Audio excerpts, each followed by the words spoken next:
यदि तू मुक्ति चाहता है तो बुरे व्यसनों और बुरी आदतों को विष के समान समझकर उनका त्याग कर दे तथा क्षमा, सरलता, दया, पवित्रता और सत्य को अमृत के समान ग्रहण कर। आचार्य चाणक्य ने मुक्ति चाहने वालों को सलाह दी है कि विषयों को वे विष के समान छोड़ दें, क्योंकि जिस तरह विष जीवन को समाप्त कर देता है, उसी तरह विषय भी प्राणी को भोग के रूप में नष्ट करते रहते हैं।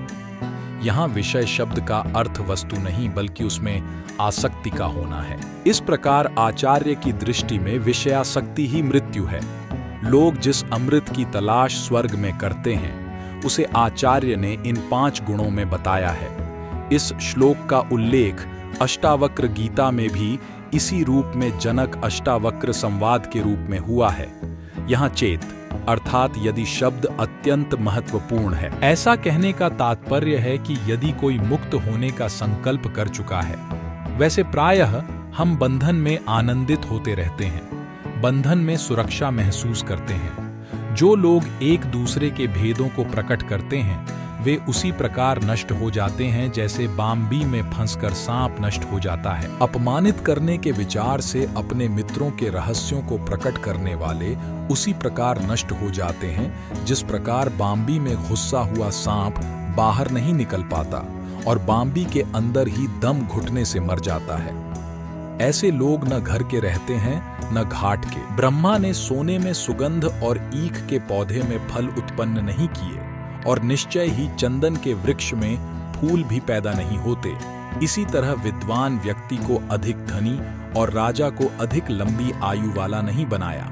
उससे ऐसा लगता है कि प्राचीन काल में प्रभु को बुद्धि देने वाला कोई नहीं था। संतोष की बद्दी महिमा है।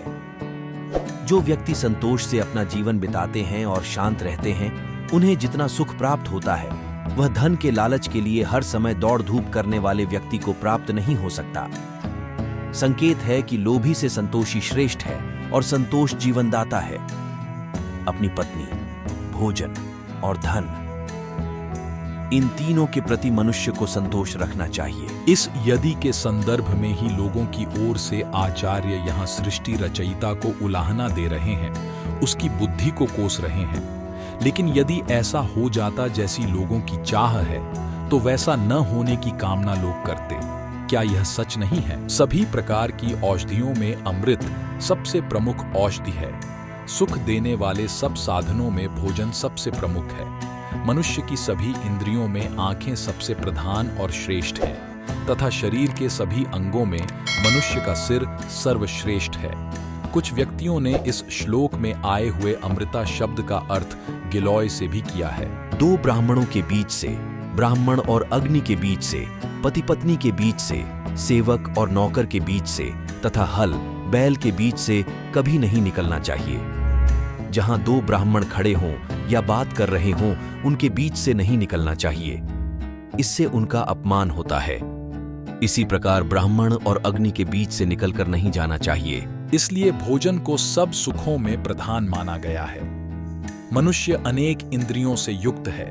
वह सुनता है, स्पर्श करता है, चखता है, अनुभूति करता है, परंतु यदि वह देख नहीं सकता तो उसे इंद्रियों से पूर्ण सुख प्राप्त नहीं होता। इसलिए आंखों को सब इंद्रियों में प्रधान बताया गया है। इसी प्रकार शरीर के सभी अंगों में मनुष्य का सिर प्रधान है। उसी को सभी अंगों में श्रेष्ठ माना गया है। मस्तिष्क का महत्व सर्वविदित है। आकाश में किसी दूत का जाना संभव नहीं और वहां किसी से किसी प्रकार की बातचीत भी नहीं हो सकती, परंतु जिस श्रेष्ठ ब्राह्मण ने आकाश में सूर्य और चंद्रमा के ग्रहण की बात बताई है, उसे विद्वान क्यों न माना जाए। विद्यार्थी, सेवक, मार्ग में चलने वाला पथिक, यात्री, भूख से पीड़ित, डरा हुआ व्यक्ति और भंडार की रक्षा करने वाला द्वारपाल यदि अपने कार्यकाल में सो रहे हों तो इन्हें जगा देना चाहिए। यदि विद्यार्थी सोता रहेगा तो विद्या का अभ्यास कैसे करेगा? मालिक यदि सेवक को सोता देख लेगा तो उसे नौकरी से पृथक कर देगा। यदि यात्री रास्ते में सो जाएगा या तो उसकी चोरी हो जाएगी अथवा उसकी हत्या कर दी जाएगी। स्वप्न में यदि कोई प्यास या भूख से व्याकुल है तो उसे जगाना ही उसकी समस्या का समाधान है। यही बात स्वप्न में डरे हुए व्यक्ति पर भी लागू होती है। भंडार के रक्षक तथा द्वारपाल सो रहे हों तो इन्हें जगा देना ठीक रहता है, क्योंकि इनके सोने से इनकी ही नहीं अनेक लोगों की हानि होती है।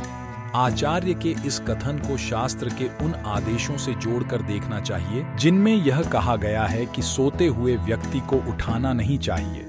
निद्रा शारीरिक और मानसिक विश्राम की वह अवस्था है जो प्राणी को संतुलन की समुचित व्यवस्था देती है।